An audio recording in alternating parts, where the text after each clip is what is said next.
નમસ્તે મિત્રો, ગુજરાત સાહિત્ય અકાદમી અને સત્વ ઇવેન્ટ્સના સંયુક્ત ઉપક્રમે આયોજિત આ વેબિનાર નિર્ભ્રાંતિના નિર્ભીક સર્જક લાભશંકર ઠાકર, એમાં હું આપ સૌનું હાર્દિક સ્વાગત કરું છું. વિપુલ વ્યાસ, શક્તિસિંહ અને આપણી સાથે જોડાનાર સૌ મિત્રો. ટૂંક સમયમાં જ ભાલોડિયા સાહેબ હાજર થશે અને આપણે એમની સાથે પણ વાત કરીશું. મિત્રો, આ ક્ષણે થોડી મારી અંગત વાત એવી રીતે કરી લઉં કે મને આ મારા જીવનની બહુ એક સુંદર ક્ષણ લાગે છે, લાહવો લાગે છે. મારા પ્રિય કવિઓમાંના એક એવા કવિની હું વાત કરી રહ્યો છું આજે. તો એટલે એક સુવર્ણ અવસર છે અને આ રીતે એમની કાવ્યયાત્રા, એમની નાટ્યયાત્રા એક સર્જક તરીકે એ શું છે એને આપણે સેલિબ્રેટ કરવાનું છે, આપણે માણવાનું છે. સીધી સમજ એવી છે મિત્રો કે કવિતા કે સાહિત્ય એ માણવાની વધારે બાબત છે. અભ્યાસની બધું એની જગ્યાએ ઉત્તમ છે, શ્રેષ્ઠ છે, પણ માણવાનું કે આસ્વાદન કે આનંદ એનું ઉઠાવવાનું કે એમાંથી જીવનના મર્મો છે ઉઘડે છે એ ખોળવાનું આપણે ચૂકી ના જઈએ, એ વાત આખી કેન્દ્ર સ્થાને છે. ભાલોડિયા સાહેબ પણ આપણી સમક્ષ ઉપસ્થિત છે. ભાલોડિયા સાહેબ, સ્વાગત કરું છું તમારું. થોડા સમયમાં એ દ્રશ્યમાન થશે. આ નિર્ભ્રાંતિના નિર્ભીક સર્જક મિત્રો, આ ટાઇટલ છે એ લાભશંકર ઠાકર જે સાથે જેમનું નામ લેવાય છે. આપણે ત્યાં સાહિત્ય જોડકાઓ બહુ છે. ઉમાશંકર સુંદરમ, ધૂમકેતુ દ્વિરેફ, રાજેન્દ્ર નિરંજન, એવી રીતે એક જોડકું છે. મને પોતાને ગમતું ને બધા જ સાહિત્ય પ્રેમીઓ, કાવ્ય પ્રેમીઓને ગમતું એવું જોડકું એટલે લાભશંકર સિતાંશુ. સિતાંશુ યશશ્ચંદ્રએ આપેલી આ શું કહેવાય, આ ટ્રિબ્યુટ છે લાઠાને કે નિર્ભ્રાંતિના નિર્ભીક સર્જક. આવા બહુ જૂથ છે ભારતમાં, એવું એમનું એક વિધાન છે ને એમાંથી મેં આ લીધેલું છે. મિત્રો, આજની સાંજની શરૂઆત મને એવું થાય છે કે એક કવિતાથી કરીએ. આપણે સિતાંશુ યશશ્ચંદ્રને યાદ કર્યા જ છે, તો એમણે એક સરસ કાવ્ય લખ્યું છે, લાભશંકર ઠાકરની કવિતા. સોજો ચઢેલા શરીરને જેમ દાક્તર અડકે, એમ તું અમારા મનને અડક કવિ. દુખાડ અને જાણ, આજ તારી રીત છે. દર્દી કણસે છે, કુટુંબીઓ કકળે છે, ભુવાઓ હાકલા કરે છે. દર્દી કણસે છે, કુટુંબીઓ કકળે છે, ભુવાઓ હાકલા કરે છે. ત્યારે તું તારા શાંત અવાજમાં અમને સવાલો પૂછ. અમારા ખાનપાન વિશે, ટેવો વિશે, મજબૂરીઓ વિશે અને પૂર્વજો વિશે. પછી એ કહે છે આગળ જતા, બહુ સરસ આ જે પંક્તિઓ છે ધ્યાનપાત્ર છે. શરબતો પીપીને, ઢીલી મીઠાઈ લાસલૂસ ખાખા કરીને અન્નને નામે હવે અમને ઉબક આવે છે. શરબતો પીપીને, ઢીલી મીઠાઈ લાસલૂસ ખાખા કરીને અન્નને નામે હવે અમને ઉબક આવે છે. અમારા જઠરમાં આગ લગાડ લાંઘણોની, તુરા કડવા રસથી અમારી જીભને ઝાટકા માર. થોથર ચઢેલી અમારી કાયાની નિર્મમ નિરીશ્વર ચિકિત્સા કર. બેભાન અમે મરણાસન્ન છીએ, અમને ભાનમાં લાવ અને જીવાડ કવિ. તો આ છે સિતાંશુ યશશ્ચંદ્રના શબ્દો. આની સાથે આપણી વાત શરૂ થાય. લાઠાની કવિતાની જે કાવ્યાત્મક વાત કરી છે એનાથી શરૂઆત થાય એવું મારો એક ઈરાદો હતો. અને હવે આપણી સમક્ષ ઉપસ્થિત છે શ્રી હિંમત ભાલોડિયા, ગુજરાત સાહિત્ય અકાદમીના મહામાત્ર શ્રી. હું ઈચ્છું કે આ પ્રસંગે તેઓ ભૂમિકા બાંધે અને અકાદમીની પણ પ્રવૃત્તિઓની વાત કરે અને કાર્યક્રમ વિશે પણ વાત કરીએ. તેઓ પોતે પણ એક વિદ્વાન છે, અધ્યાપક છે અને પછી મહામાત્ર છે. એટલે સાહિત્યની ભૂમિકાએ આપણી સમક્ષ થોડી વાત કરે. હિંમત સર. નમસ્તે. આજના આ લાભશંકર ઠાકરના જન્મદિવસ નિમિત્તે ના વેબિનારમાં ઉપસ્થિત વિપુલ વ્યાસોએ, શક્તિસિંહ પરમાર અને તમામ શ્રોતા મિત્રોનું ગુજરાત સાહિત્ય અકાદમી વતી હું હાર્દિક સ્વાગત કરું છું. ખૂબ સરસ એવો આજનો આ સબ્જેક્ટ રાખ્યો છે, લાભશંકર ઠાકરના જન્મદિવસને અનુલક્ષીને એમના વિશેની વાત કરવાની છે. અને બંને વક્તાઓ છે એ બહુ અધિકારી વક્તાઓ છે કે સરસ લાભશંકર ઠાકર વિશે વાત કરી શકે એમ છે. શક્તિસિંહ અને વિપુલભાઈ બંને.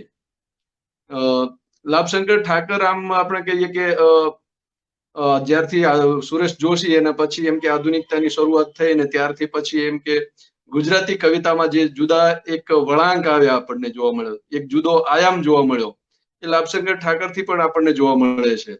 એમને સરસ મજાના કાવ્ય સંગ્રહો આપ્યા. એ કાવ્ય સંગ્રહોમાં એમની જે કવિતાઓ છે, ગાંધીયુગ અને અનુગાંધીયુગથી એની સૌંદર્યલક્ષી જે કવિતાઓ હતી એનાથી કંઈક જુદી જ પડતી કવિતાઓ, નવા મિજાજ વાળી કવિતાઓ એ લાભશંકર ઠાકર પાસેથી મળે છે. એ જ રીતે એકાંકીઓમાં પણ લાભશંકર ઠાકર છે એ કંઈક જુદા જ પડે છે. રેમઠથી શરૂ થયેલી એમની સાહિત્યિક પ્રવૃત્તિઓ અને ખાસ કરીને આ એકાંકી અને નાટકની પ્રવૃત્તિઓ એ લાભશંકરની આગળની જે પરંપરાઓ છે એનાથી કંઈક જુદા પાડે છે. અને કવિતામાં તો એમની કવિતાઓ છે એ કંઈક અલગ પ્રકારની જ છે. એમ મોટા ભાગની કવિતાઓ આપણને એના આધુનિકતાના લક્ષણો એ દર્શાવતી જોવા મળે છે. આપણે એને તડકો રચના જોઈએ છીએ તો બહુ મોટી એ દીર્ઘ રચના ટાઈપની તડકો છે. અને માણસની વાત તો એ પણ આખી દીર્ઘ કવિતા છે. તો એમાં લાભશંકર ઠાકરના જે કાવ્ય લક્ષણો પ્રગટે છે એ અગાઉ કરતા કંઈક જુદા જ છે, આપણને જોવા મળે છે. ઘણા બધા એમના જે કાવ્ય સંગ્રહો છે એમાં આપણે જોઈએ તો મોટા ભાગના છે એ વહી જતી પાછળ રમ્ય ઘોષા અને માણસની વાત છે, પછી મારા નામને દરવાજે છે અને બૂમ કાગળના કોરા છે, પ્રવાહન છે. તો આ બધા કાવ્ય સંગ્રહોમાં આપણને એ લાભશંકર કંઈક જુદી જ રીતે આપણને જોવા મળે છે. એમનું પહેલું એકાંકી છે અસત્ય કુમાર એકાગ્રની ધરપકડ, અને પછી એમની જે મેક બિલીવ ને એ બધું ચાલુ થયું રેમઠથી. તો એ આખી પ્રવૃત્તિઓ છે એ લાભશંકર ઠાકરની કંઈક આપણને જુદી જ રીતે જોવા મળે છે. અને એમની જે સાહિત્યિક પ્રવૃત્તિઓ છે એને અનુલક્ષીને આજે આપણે એમની વાત કરવા માટે એકત્રિત થયા છીએ.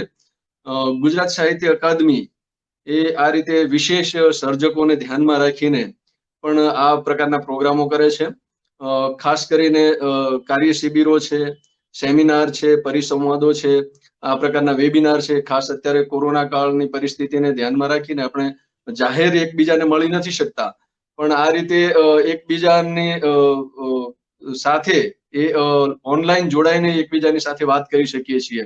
પણ ખૂબ સારા એવા આપણે એવા પ્રોગ્રામ લઈને આવીએ છીએ, વેબિનાર લઈને આવીએ છીએ. એમાં જે સારા વક્તાઓ છે, જે અધિકારી વક્તાઓ છે, જે એની સાથે જોડાયેલા હોય, એની સાથે વ્યવસ્થિત રીતે વાત કરી શકે એવા વક્તાઓને ધ્યાનમાં રાખીને આપણે આ પ્રકારના કાર્યક્રમો કરીએ છીએ. તો ઘણા બધા અકાદમીના કાર્યક્રમો છે એની બહુ અત્યારે વાત કરતા નથી, પણ દરેક પ્રકારનો જે સાહિત્યિક પ્રોગ્રામ થતો હોય છે તો સાહિત્યિક સંસ્થાઓ છે, શૈક્ષણિક સંસ્થાઓ છે, એ આ પ્રકારના કાર્યક્રમો કરવા માંગતી હોય તો એને સાહિત્ય અકાદમી છે એ આર્થિક સહાય પણ પૂરી પાડે છે. અને એ રીતે ગુજરાતી સાહિત્ય અને એનું સર્જન છે એ ગુજરાતના ખૂણે ખૂણે જાય અને જન જન સુધી પહોંચે એવો સાહિત્ય અકાદમીની એક નેમ રહેલી છે. અને એ નેમને પૂરા કરવા માટેનું ગુજરાત સાહિત્ય અકાદમીનો આ પ્રયાસ હોય છે. તો આ પ્રકારે એ જુદા જુદા કાર્યક્રમો થાય છે. એને અનુલક્ષીને આજે પણ આ રીતે અગાઉ પણ આપણે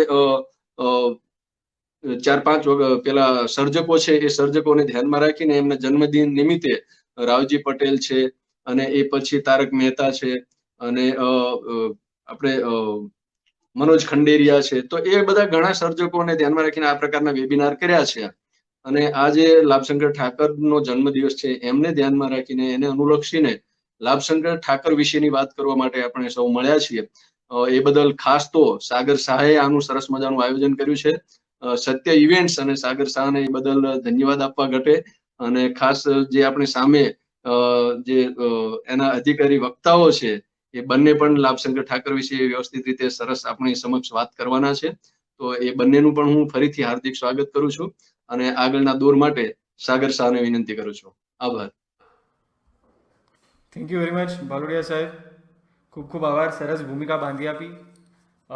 લાભશંકર ઠાકરની પણ થોડી ભૂમિકા બાંધી આપી. અમારું કામ એ રીતે સરળ કર્યું થોડું. અને આ અકાદમીના સહયોગથી, કારણ કે આવા પ્રકારના કાર્યક્રમો કરવા માટે મિત્રો વિપુલભાઈ શક્તિ સંસ્થાકીય સહાયની જરૂર રહે છે હંમેશા. અને લાભશંકર ઠાકર કેવા કવિ છે, હું હમણાં જ વિપુલભાઈ જોડે વાત કરતો હતો કે અમુક કવિઓ એવા હોય છે કે જે ભાવકો અને વિદ્વાનો બંનેમાં પ્રિય હોય છે. આ લાભશંકર ઠાકર બંનેમાં સરખા અપ્રિય એવા કવિ છે. એટલે એ કે એવા સર્જક છે, ઓછું સમજાયેલા, ઓછું પહોંચેલા, અને એમાં much to the fault of ours એવા એક સર્જક છે. તો એવા સર્જકની આપણે વાત કરવા માંગતા હોઈએ ને અકાદમી સહયોગ કરે, એ અકાદમીના પક્ષે પણ બહુ મોટી વાત છે. એટલે થેન્ક યુ વેરી મચ. એક સરસ મિત્રો આ નિમિત્તે એક વાત કરવાનું મન થાય કે એક સરસ સંપાદન છે, ખખડતી ખેંચે કવિતા કોણ.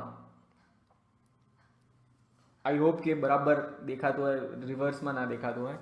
આ પણ અકાદમી દ્વારા કરવામાં આવ્યું છે. અને ચંદ્રકાંત શેઠે પણ બહુ ચુનંદા કાવ્યો સરસ રીતે પસંદ કર્યા છે. અને એક સરસ એમની કવિતાનો એક રોડમેપ આપ્યો છે આપણને.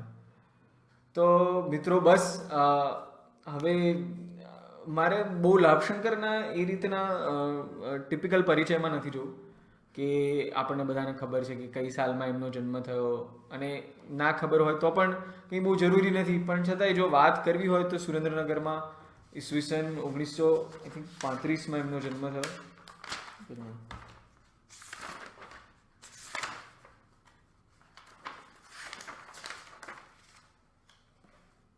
1935માં જન્મ થયો. આ 2 દિવસ પછી એમનો જન્મદિવસ છે, ઉત્તરાયણના દિવસે. પણ ઉત્તરાયણની જે શક્યતાઓ હોય છે એને કારણે આપણે આજે ઉજવી રહ્યા છે. પણ લાભશંકર જેવા કવિને યાદ કરવા માટે એવા કંઈ, આ તો એક બહાનું છે. તો સુરેન્દ્રનગર પાટડીમાં જન્મ થયો, અને પછી એમણે વહી કુમારમાં એમના કાવ્યો છપાયા. વહી જતી પાછળ રમ્ય ઘોષાથી લઈને છેલ્લે ઇન એન્ડ આઉટ નામનો એમનો કાવ્ય સંગ્રહ, એવા ઘણા કાવ્ય સંગ્રહો એમાં લખ્યા એમણે. અને ત્યારબાદ સતત એમની કાવ્ય યાત્રા બહુ અવિરત ચાલુ રહી, એમના જીવનના અંતકાળ સુધી ચાલુ રહી. અને અનેક પડાવો એમાં જોવા મળે છે. તો મારી ઈચ્છા છે કે સૌથી પહેલાં આપણે કવિ લાભશંકરની જ વાત કરીએ. અને એના માટે હું બહુ જ ખુશ એટલે છું કે મારી સમક્ષ ઉપસ્થિત છે વિપુલ વ્યાસ. વિપુલભાઈ વેલકમ.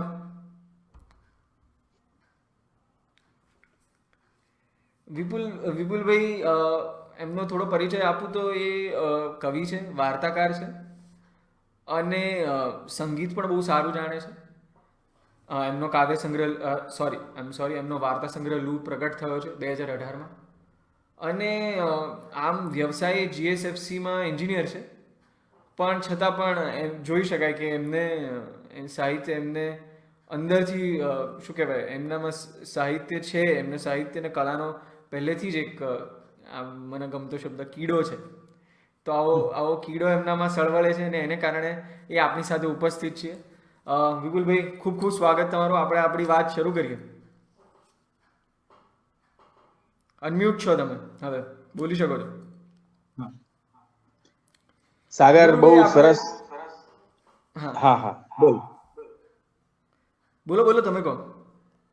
બસ અકાદમીના ઉપક્રમ ની સામે હું પણ મારો આનંદ વ્યક્ત કરું છું. હિંમતભાઈને નમસ્કાર. અને શક્તિ, આપણે બહુ સારા ઉપક્રમમાં મળ્યા છીએ, તો આજની સાંજ એવી રીતે ફરી એક વધારાની સાંજ ઉમેરી. આપણે ઘણી બધી સાંજો એવી રીતે ઉજવી છે, આજે લાઠાના નામે ઉજવીએ આપણે, શક્તિ અને બીજા મિત્રો.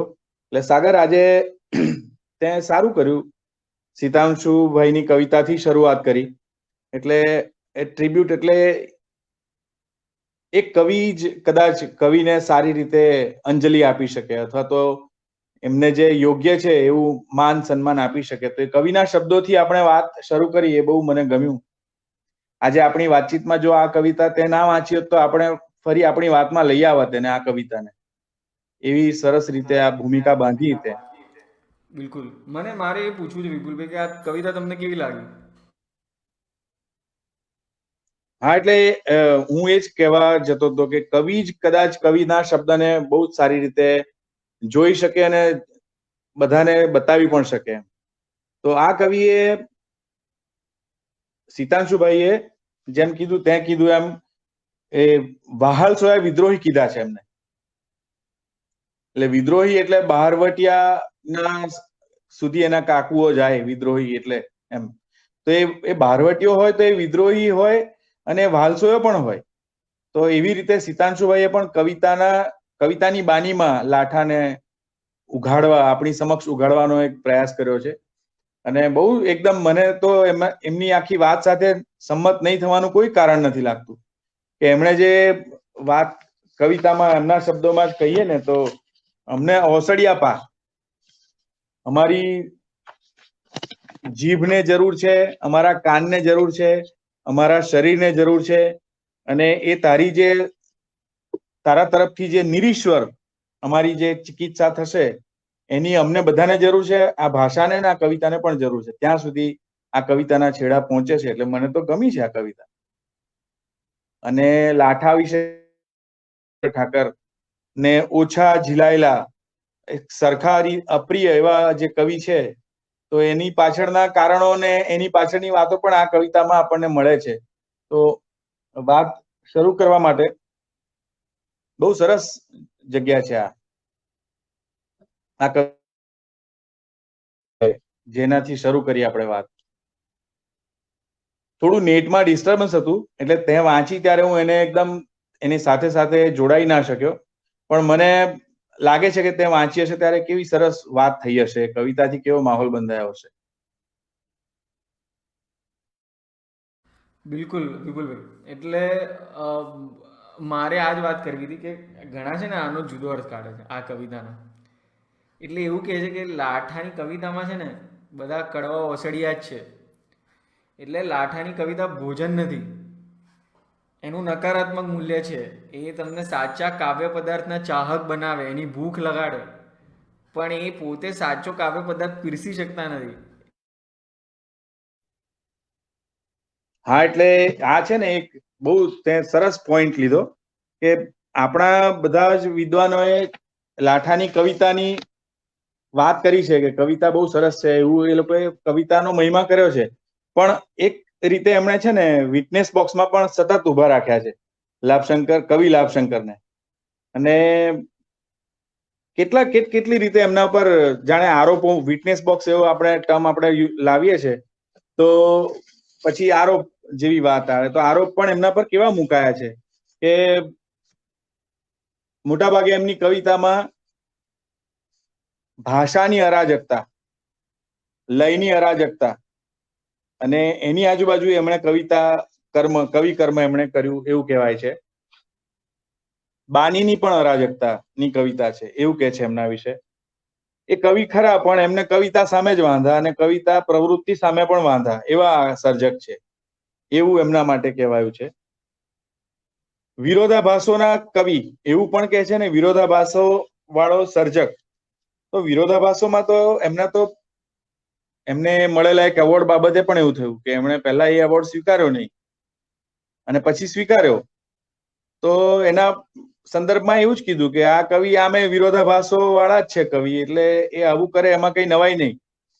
તો એના જવાબમાં બહુ સરસ કીધું એમણે કે એવોર્ડ સ્વીકારવાથી જે મૂલ્યો સ્થાપિત થાય ને એ મૂલ્યોનો વિરોધ કરવો હતો, એટલે એવોર્ડ ના સ્વીકાર્યો. પણ પછી ના સ્વીકારવાથી ફરી પાછા નવેસરથી એવા મૂલ્યો બનતા હતા, તો એ નવા બનેલા મૂલ્યોનો પણ વિરોધ કરવો હતો એમને.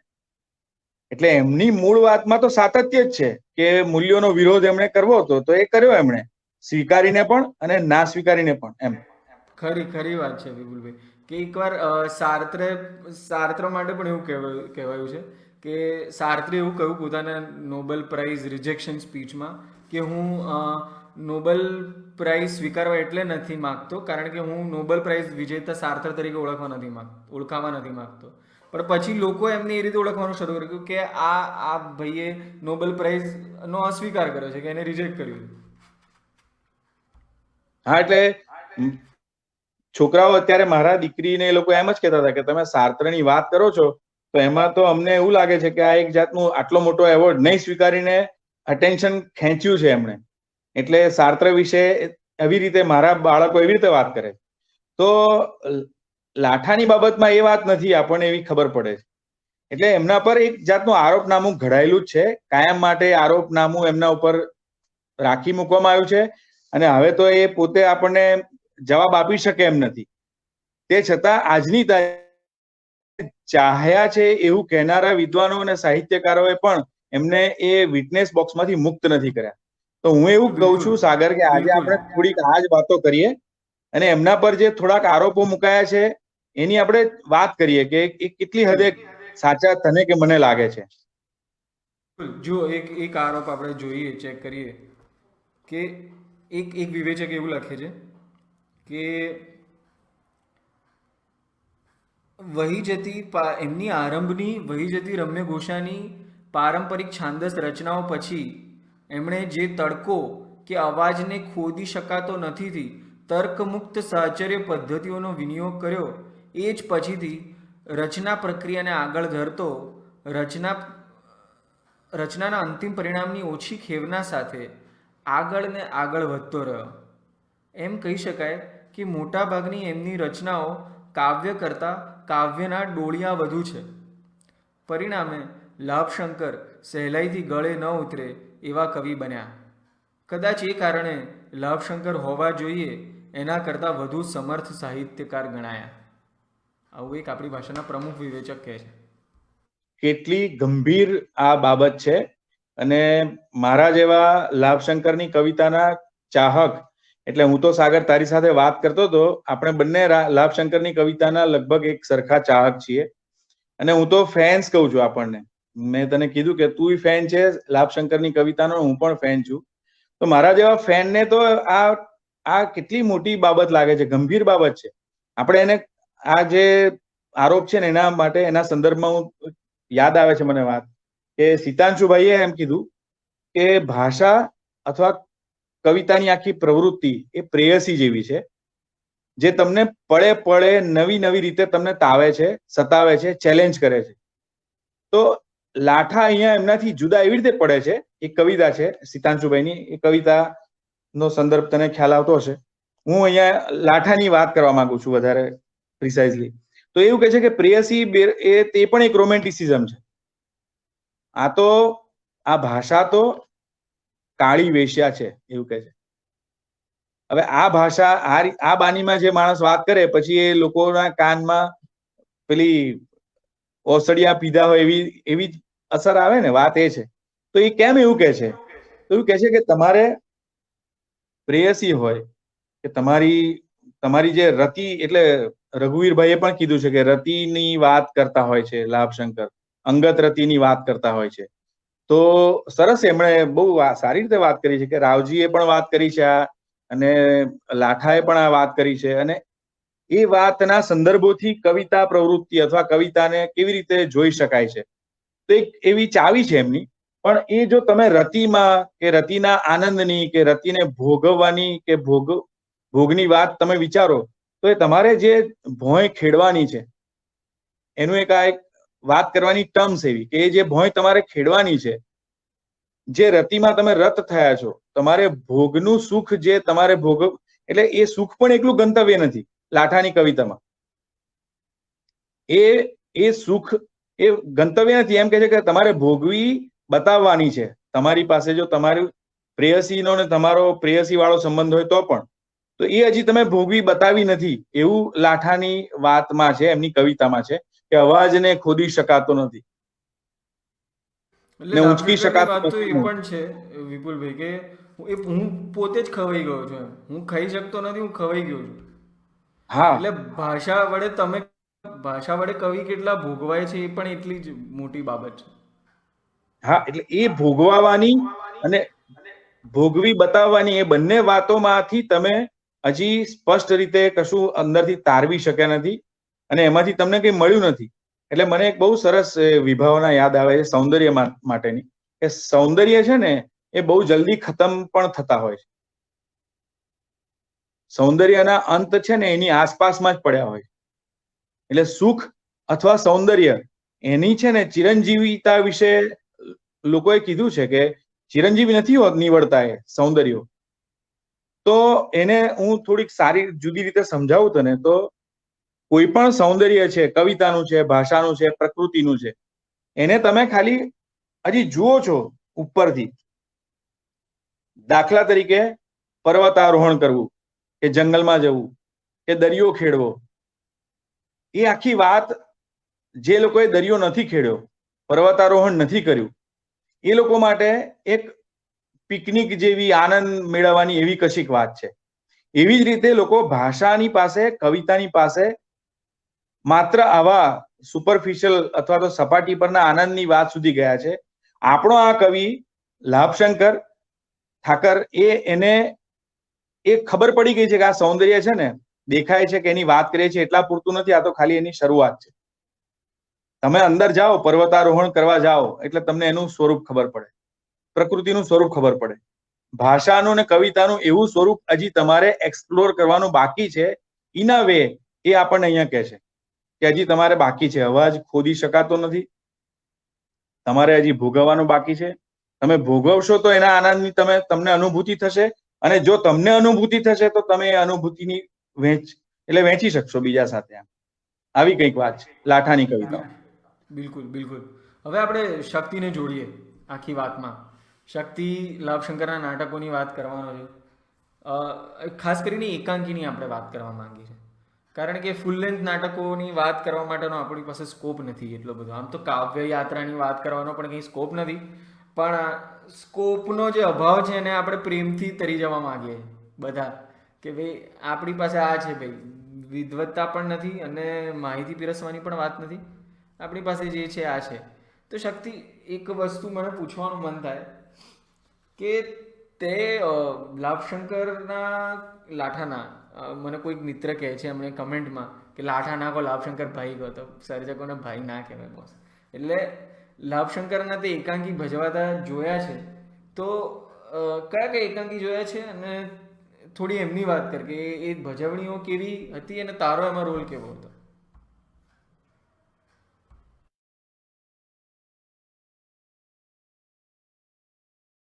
અનમ્યુટ કરીને વાત કરજે શક્તિ. શક્તિ, તારે અનમ્યુટ કરવું પડશે. નમસ્કાર ભાલોડિયા સાહેબ, વિપુલભાઈ, સાગર, અને અત્યારે અમને જે કોઈ જોઈ રહ્યા છે એ સૌ સાહિત્ય રસિકજનો. બહુ સરસ માહોલ બંધાયો છે કવિતા વિશે. વિપુલભાઈ પણ સરસ વાત કરતા હતા. મને લાગ્યું કે ધારા અમસ્તિત ખંડિત કરી સાગર, એ વાત વધારે આગળ ચાલવા દીધો તો મજા પડતી હતી એમાં. પણ હા, હવે જો એકાંકીની વાત આપણે સાથે જોડતા હોઈએ તો કહું કે વૃક્ષ, રમત, કુદરતી, આ બધા નાટકો, આ બધા એકાંકીઓનો હું સાક્ષી રહ્યો છું અને થોડે ઘણે અંશે મંચ ઉપર પણ કામ કર્યું છે, એના દિગ્દર્શનમાં પણ મેં કામ કર્યું છે. અને સ્કૂલના બાળકોને, ખાસ તો વૃક્ષ જ્યારથી પાઠ્યપુસ્તકમાં સામેલ થયું, અભ્યાસક્રમમાં સામેલ થયું નિશાળમાં, ત્યારે વધારે આ રીતે પ્રકાશમાં આવ્યું ને પ્રયોગ માટે વધારે હાથ ઉપર લેવામાં આવ્યું. તો આવા 4-5 નાટકો છે. ખીચડી હજી હમણાં જ લોકડાઉન દરમિયાન એમનું પણ એક સરસ એક કાર્યક્રમમાં વાજીકમ કર્યું અમે, અને એ પણ બહુ સરસ પ્રયોગ રહ્યો. એટલે કોઈક ને કોઈક રીતે અલગ અલગ નાટકની જુદી જુદી ભૂમિકાએ આ નાટકના સાક્ષી બનવાનું આવ્યું છે, એનો એક ભાગ બનવાનું તો આવ્યું છે. અને જ્યારે જ્યારે આમાંથી પસાર થવાનું આવ્યું છે ત્યારે ત્યારે અનુભવ કર્યો છે કે ખૂબ બધી શક્યતા વાળા આ એકાંકીઓ છે, અને ખબર નહીં કેમ આપણે એને હાથ ઉપર હજી લેતા નથી. હું હાથ ઉપર લેતા નથી એટલે કહું છું વાંચવા માટે નહીં, કે ભણવા માટે નહીં, કે અભ્યાસક્રમનો એક ભાગ બને અને પછી વિદ્યાર્થીઓ એની ટૂંક નોંધ લખે અને મુદ્દાઓ પાડે, અને એ બધા તો એમના થોડા કામચલાઉ કહેવાય એવા આપણે ઉપયોગો કરી લીધા. પણ મંચ જેના માટે ખરેખર તો ભજવાય નહીં તે નાટકને એવું વારંવાર આપણે કહી ચૂક્યા હોઈએ તો મંચ ઉપર આ એકાંકીઓ કેમ એટલા બધા જોવા નથી મળતા, એનો થોડોક પસ્તાવો થાય કે આ બધી પણ સ્ક્રિપ્ટ હજી આ રીતે સાકાર થવાની રાહ જોઈ રહી છે વ્યવહારમાં.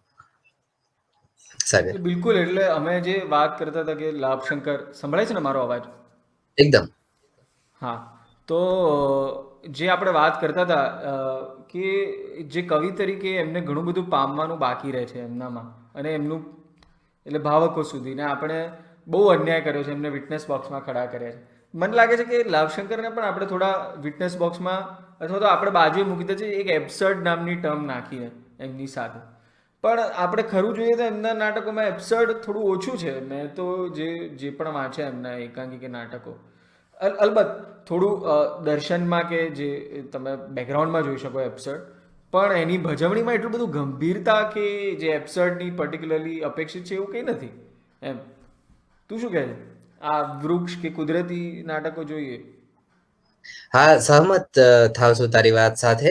જે રીતે આપણે મતલબ એબ્સર્ડિટી નો એક બહુ મોટો હાવ આખો ઉભો કર્યો, અને મતલબ જે એબ્સર્ડ નામ પડે એટલે નાસભાગ મચી જાય વિદ્યાર્થીઓમાં પણ અમારે, કે કઈ ન સમજાય અને એબ્સર્ડ કહેવાય, કઈ કરતા કઈ જેમાં ટપો ન પડે એવું વ્યવહારુ ભાષામાં કે એને એબ્સર્ડ કહેવાય. મતલબ જે કોઈ દિવસ કોન્સેપ્ટ સમજી ન શકાય, સમજાવી ન શકાય, એને એબ્સર્ડ કહેવાય. આવી કેટલી બધી ગેરમાન્યતાઓ છે એ આની સાથે જોડાતી ગઈ. અને આ એના જેવી વાત છે કે પ્રશિષ્ટ કૃતિઓ માટે અમે છે ને વર્ગમાં ભણાવતી વખતે કહેતા હોય કે પ્રશિષ્ટ કૃતિ એને કહેવાય કે જેના વિશે વાતો બહુ થાય પણ વાંચી બહુ ઓછા હોય. તો લાભશંકર ઠાકરના એકાંકીઓ માટે પણ એવું કહેવા માંગુ છું કે મંચ ઉપર ખરેખર ચરિતાર્થ બહુ ઓછી વાર થયા છે અન્ય એકાંકીઓની તુલનામાં, અને એવું અને મતલબ પ્રયોગમાં લીધા વગર જ એના એકાંકીઓને આપણે આવી રીતે થોડીક એનું અવમૂલ્યન કર્યું છે એવું મને લાગે છે.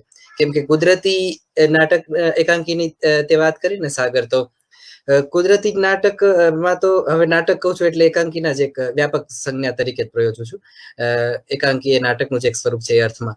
તો કુદરતીમાં ભાષાના જ કેટલા બધા લેયર્સ એને મૂક્યા છે. સોરઠી બોલીની કેટલી બધી તરાહો મૂકી છે. એટલે વૃદ્ધ પાત્ર હોય તો અલગ રીતે બોલતું હોય, યુવાન પાત્ર અલગ રીતે બોલતું હોય, સ્ત્રી બોલતી હોય તો અલગ રીતે બોલતી હોય.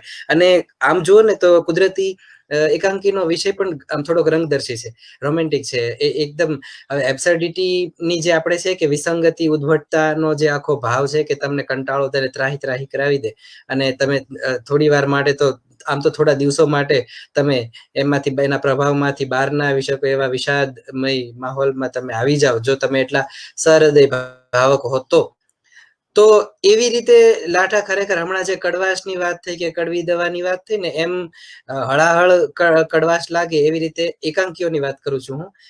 એવી કડવાશ પૂર્વક ભાષાની કે વિષયની કે એના દર્શનની રીતે એકાંકીઓને એવી રીતે નથી મૂક્યા ખરેખર. વાતમાં મેં સાગર સાથે એ વાત કરી હતી કે બહુ ઘેરો કરુણ છે એનો વિશેષ છે આ એકાંકીઓનો, પણ એ બહુ ઊંડે આમ કેટલા બધા ગજ નીચે વહી રહ્યો છે કરુણ. ઉપર તો લાભશંકર ઠાકરે એક બગીચો વસાવ્યો છે, એટલે જેને પહોંચે, કેમ કે નાટક તો કીધું ને કે ભિન્ન જ રુચિર જનસ્ય, જુદી જુદી રુચિ માટે છે. એક પ્રબુદ્ધ ભાવકો માટે જ આ નાટક લખ્યું ને આ સામાન્ય રુચિ વાળા નાટક ભાવકજનો માટે નાટક લખ્યું એમ તો નાટ્યકાર લખતો નથી. નાટક સ્વરૂપ જ એવું છે કે ઓડિયન્સમાં બધા જ બેઠા હશે, બધી બૌદ્ધિક કક્ષાના લોકો બેઠા હશે.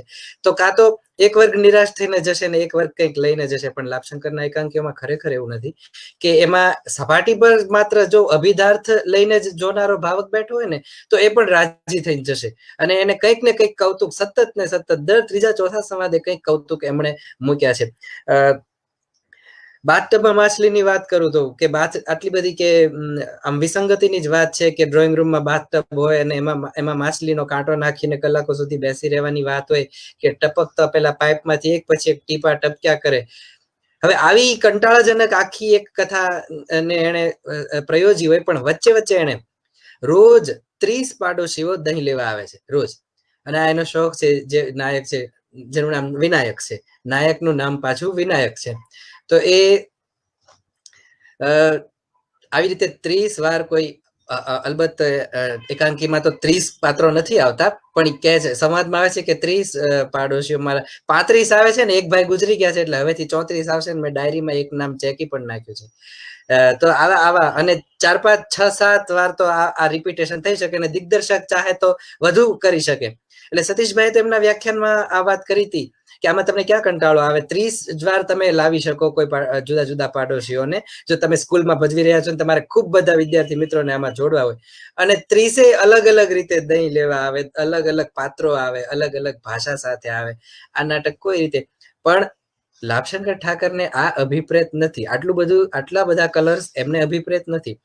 એમને તો જે કેવું છે એ તો કેવું જ છે, પણ જો તમે જો એ લેવા આવ્યા હોય તો એને આપવું છે, અન્યથા રાજી થઈને ઘરે જાઓ, એટલી વાત છે. ખરું ખરું, બહુ સરસ વાત કરી શકતી ટેક્સ્ટ અને ભજવણી બંનેના સંદર્ભમાં. એટલે વેઇટિંગ ફોર ગોદો માટે એવું કહેવાય છે, નથિંગ હેપન્સ ટ્વાઇસ, કે પહેલા અંકમાં પણ કંઈ નથી બનતું, તો આમાં નથિંગ હેપન્સ 30 ટાઈમ્સ, એવું કહી શકાય. એટલે એ આખી એક રિપીટેશનની સાયકલ, એક તમે એ એક્શનમાં જોડાઈ જાઓ છો, પણ તમને ખ્યાલ આવે છે. એટલે લાઈફમાં પણ એવું જ છે ને, તમે એક્શનમાં જોડાઈ જાઓ પણ તમને અંતે આખી નિરર્થકતા કે નિર્ભ્રાંતિનો અનુભવ થાય. એટલે આ બધા ગ્રેટ વિઝન્સ છે, આ બધા જે આધુનિકતાના બ્રેકેટમાં જે આપણે મૂકીએ છીએ સર્જકોને. પણ બહુ સરસ વાત કરી વિપુલભાઈ. ફરી કવિતાની વાત કરીએ તો આપણને બંનેને એક બહુ ગમે છે એમનું કાવ્ય ટેવ. એમણે એક ડોક્યુમેન્ટરીમાં ગાઈને પણ સંભળાવ્યું છે, તો ટેવ આપણે વાંચીએ, સાંભળીએ.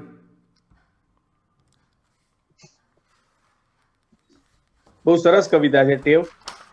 અને ટેવના સંદર્ભે આપણે આગળ જે આરોપનામાની વાત કરી, વિટનેસ બોક્સની વાત કરી, એની પણ જોડે જોડે વાત થઈ શકે એવી સરસ સ્કોપ આપણને પૂરો પાડે એવી આ કવિતા છે ટેવ. હું સ્ક્રિપ્ટ લઈ લઉં અને આપણે એની વાત કરતા જઈએ.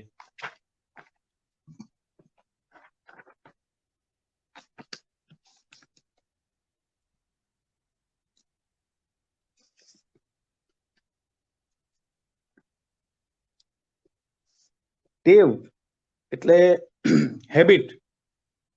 તો કવિતા એટલે શું હોય? એમાં કવિતામાં લય હોય, ભાવ હોય, કલ્પન હોય, અલગ રીતે રસ પડે એવી રીતે કરાયેલી વાત હોય, તમે સાંભળી હોય એ જ વાત તમને જુદી લાગે એવી રીતે એનું પ્રેઝન્ટેશન હોય. આવી કશીક વાતોથી કવિતા પાસે માણસો, આપણે કવિતાના ભાવકો અથવા તો સામાન્ય માણસો જતા હોઈએ.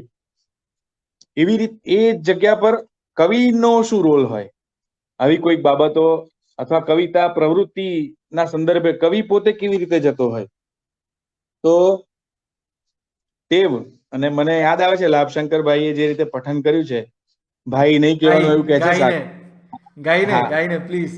ટેવ ઝગડાવે, ટેવ ઝગડાવે, બબડાવે, ઝગડાવે, ચલાવડાવે, હાથ બે હલાવડાવે, ચલો જીતવા જંગ, ગાયને બ્યુગલ વગડાવે, ટેવ નવડાવે, ખવડાવે, ભાવ ભર્યા પીરસાવી ભોજન, ભરચક ભરચક ભવડાવે, શબ્દ ભાવના ચુઈંગ ગમને, ચગડી ચગડી લયબદ્ધ લવનમાં ચવડાવે. વાહ વાહ, આ જગ્યા પર થોડું રોકાઈએ વિપુલભાઈ. હા, હવે શબ્દ ભાવના ચુઈંગ ગમને ચગડી ચગડી લયબદ્ધ લવનમાં લવડાવે. લવડાવે શું છે? ચવડાવે. લવન અને ચવડાવે એ શું છે? હા, એટલે આજે હાથ બે હલાવડાવે, ચલો જીતવા જંગ, ગાય બ્યુગલ વગડાવે, આ બધી વસ્તુમાં ટેવનું ખાલી માનસ શાસ્ત્રીય વિશ્લેષણ નથી. આ ટેવ તમને કવિતામાં કેવી રીતે તમને દોરી ગઈ, ધકેલી ગઈ, ધક્કા મારી ગઈ, અને પછી તમે એમાં ખરેખર કવિતા પદાર્થ સુધી ગયા કે ના ગયા, એ બધી વાતોમાં તમારી ટેવો એ તમને ક્યાં, એટલે લયબદ્ધ લવણમાં ચવડાવે, લયબદ્ધ લવણમાં ચવડાવે ટેવ. અને ટેવ તમને, અને ટેવ વિશે કેવી સરસ વાત કરી છે, ચલો જીતવા જંગ, ગાય બ્યુગલ વગડાવે. તો તમારી વોરફ્રન્ટ્સ એ પણ તમે જાતે નક્કી નથી કરી, તમારી ટેવોએ નક્કી કરી છે. તમે તમારી વોરફ્રન્ટ્સ તો નક્કી કરી નથી, પણ તમે પાછા ચલો જીતવા જંગ એટલે ચલો એટલે કોઈકને આદેશ આપે છે. તમે બીજાની વોરફ્રન્ટ્સ પણ નક્કી કરો છો. તમે તમારી વોરફ્રન્ટ્સ નક્કી કરો છો, તમે બીજાની વોરફ્રન્ટ્સ નક્કી કરો છો. એ ટેવવશ કરો છો. એવી ટેવવશ લયબદ્ધ લવનમાં ચવડાવે. આગળ જોઈએ, આગળ કવિતા પાછી. ટેવ સાદૃશ્ય મુલકના સમાધાનમાં સુવડાવે, લયો ધરોના થડકારાથી ધરપત ધરપત ધવડાવે. આ લયો ધરો અને ધરપત, આ જગ્યા માટે તો મારા તરફથી હું કેટલી સેલ્યુટ કરું. શક્તિ, જો આપણે એને વાંચીએ એકવાર અને પછી હું એની વાત પણ કરું સહેજ, જે મારે હું નહીં રહી શકું વાત કર્યા વગર. ટેવ સાદૃશ્ય મુલકના સમાધાનમાં સુવડાવે, લયો ધરોના થડકારાથી ધરપત ધરપત ધવડાવે. અર્થાશયમાં અકલ સકલને મવડાવે, સ્મૃતિઓમાં સ્થલકાલ સકલને વવડાવે. શ્રુતિ સકલને લલિત લુબ્ધમાં અચકો લચકો ગવડાવે. હવે આપણે અહીંયા સરસ જગ્યા જે બની છે એની આપણે વાત કરીએ. લાભશંકર ઠાકર ઉપર એવો એમના પર એક આરોપ છે ગંભીર. વિટનેસ બોક્સ પર પાછા આવીએ આપણે એ થિયરી પર, કે એમને છે ને પ્રાસ ની પ્રીતિ એટલી બધી છે કે એમાંથી એ છૂટી શકતા નથી. કે મૂળ સોતું કુળ સોતું નિર્મૂળ સોતું મૂળ. ચીનુ મોદી તો એમ કહેતા હતા કે એમણે ગઝલ લખવા જેવી હતી. એ એમના મિત્ર હતા, પણ એવું કહેતા હતા મજાકમાં. હવે જો આ તમને પ્રાસનો અને લયનો જે આ કવિ પર આરોપ છે, એ આરોપનો જવાબ આ જગ્યા ઉપર એવો છે કે લયોધર એવો શબ્દ જો તમને આ માણસ આપતો હોય પ્રાસમાં, તો બધી વસ્તુ માફ છે. અને આ તો કેવી લયોધર માંથી આખી વાત છે કે લયોધર માંથી ધરપત ધાવવાની છે અને લયોધર માંથી ધરપત ધવડાવવાની છે. જો તમે કવિ છો તો તમને શંકા છે કે આ મારી આખી આ વાત કવિતા છે કે નહીં, તો એ તમને લય નું જે લયોધર બન્યું છે એ તમને ધરપત આપે છે કે ના ના બેટા, આ લય છે ને એટલે કવિતા છે. તો આ જે ધવડાવવાની ને ધાવવાની જે આખી વાત છે, એ બાળક અને શિશુ અને મા એ બેની વચ્ચેની લેવડ દેવડ છે. આ દ્વિપક્ષીય વ્યવહાર છે. મા પણ એવી થાય છે વિહવળ, કે આ મારું બાળક કેમ રડે છે, આટલું બધું વિહવળ કેમ છે, તો હું એને બીજું કઈ સમજ ના પડે તો હું એને લયોધરમાંથી ધવડાવું એટલે મને ધરપત, કે હવે એની વિહવળતા ઓછી થશે અને મારી પણ ઓછી થશે. બાળક એ પણ ધાવીને એને એમ થાય છે કે આ ધરપત મેં ધાવી એટલે હવે મારી વિહવળતા ઓછી થશે. કવિતાની આખી પ્રવૃત્તિ, કવિતા સર્જનની અને કવિતાને પામવાની આખી મથામણોની પ્રવૃત્તિને જો માણસ આવી રીતે જોતું હોય, લયો ધરોના થડકારાથી ધરપત ધરપત ધવડાવે. આ પંક્તિ જુઓ કે સ્મૃતિઓમાં સ્થલકાલ સકલને વવડાવે, શ્રુતિ શકલને લલિત લુબ્ધમાં અચકો લચકો ગવડાવે. ટેવ ગપટાવે લપટાવે, ભજન ધોળ પદ ગીત ગઝલના ભાવ શિખરને ઝપટાવે. મગમગ મોદક વૃક્ષ બ્રહ્મનું પલભર ફલભર લટકાવે, લાડુ લચપચ બટકાવે. છે ના ખાલી પાને ઉડતો અધવચ અટકાવે. આ શું છે? છે ના ખાલી પા. આ તમે જુઓ તો આ આવર્તન છે સાગર, શક્તિ. છે ના ખાલી પાને છે ના. આ તો આ આવર્તન છે. આ માણસને લયની એટલી સૂઝ છે અને એ સૂઝનું સંગીત, આમ ભાષાનું સંગીત કે કવિતા કાનની કળા, આ બધું આપણને અત્યારે પ્રત્યક્ષ થઈ રહ્યું છે. તો હજી મને આ તે ભાષાનું સંગીત શબ્દ લીધો ને એટલે હું કહું તને, એમની એક બીજી કવિતા છે, એમાં યાંત્રિકતા એવો શબ્દ છે. એ દાજુ છું વાળી કઈક છે કવિતા. હું આપણે યાંત્રિકતા શબ્દની વાત કરીએ. એમણે જે પ્રયોજો છે, કવિ લાભશંકર ઠાકર યાંત્રિકતા શબ્દ પહેલા એમ કે છે કે આપણી બધી આ કવિતા પ્રવૃત્તિમાં યાંત્રિકતા છે, તો એ યાંત્રિકતાને પાછા બોલી બતાવે છે, યાંત્રિકતા, અને આવર્તનમાં બોલે છે યાંત્રિકતા યાંત્રિકતા, ધા ધિક ધા ધા ધિક તા. તો આ છે ને અધ્ધો, ભજનના કહેરવા, ત્રિતાલ, ઠુમરીનો તાલ, આ બધા તાલ છે આની અંદર. ધા અધિક ધા ધા ધીક ધા યાન ત્રિક તા યાન ત્રિક તા. એટલે આપણી કવિતાની આખી પ્રવૃત્તિ આટલી બધી યાંત્રિક છે. એવું કહેતી વખતે પણ એ માણસના મનમાં સંગીત કેટલું બધું છે, શબ્દોનું, યાંત્રિકતા શબ્દમાં સંગીતનું. આ કેવું છે? આ તમે જક્સ્ટાપોઝિશન કેવી થઈ છે? આ તમે જુઓ. મને સીતાંશુભાઈની કવિતાનો પેલો ટેન્ક તળે કચડાતો હું, એ પણ અહીંયા યાદ આવે છે. પણ આ આવી રીતે સરસ રીતે વાત કરે છે. એટલે ત્યાં કીધું બરાબર છે લયનો કામાતુર રાજવી કહેવામાં આવે છે રમેશ પારેખને. મને લાગે છે કે આ ટેગ લાભશંકર માટે પણ એટલું સાચું છે. આ પણ ઓછી રમત નથી લયની, કે ઉલટું તમે જુઓ એમનું એક લઘરો કાવ્ય છે, એ આખું સત્યનારાયણ કથાની શૈલીમાં છે.